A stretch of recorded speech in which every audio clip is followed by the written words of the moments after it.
I'm always reluctant when I talk to concerned persons. I'm always reluctant to use the word enabling because I often think that maybe they've read it and they've heard it and they see it as a very critical, and people read it as you're really saying this is my fault, and that's not what I'm saying.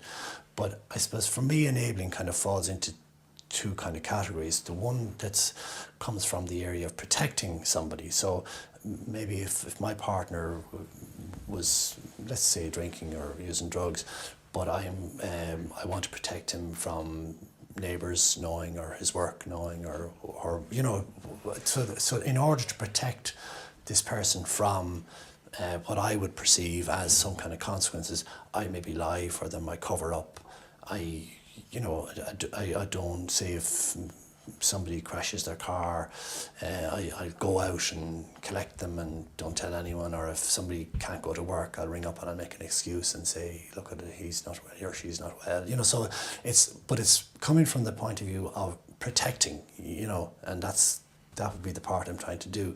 Or other than that, I might be mistakenly think that I can control somebody. So I might say something like, well, look, if you don't drink too much, I'll agree that I'll go out and, we can go out for a few drinks on Saturday, or I don't mind if you want to bring in drink home on Saturday night or Friday night or whatever, providing you don't drink on the other night. Or, it's okay for you to have a half a bottle.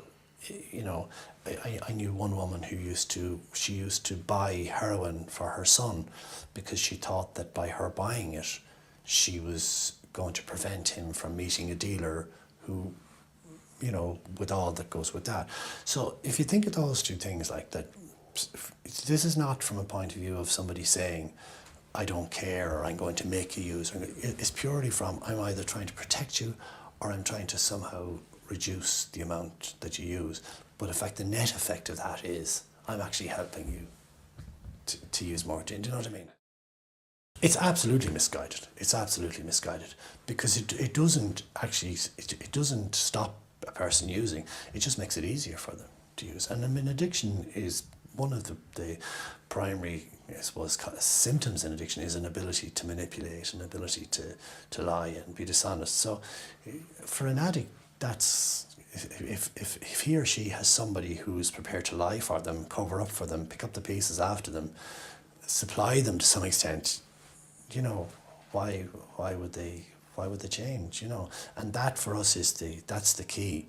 I often in my conversation with either with parents or with partners, I would find myself saying, well, what incentive is there for this person to stop, to change?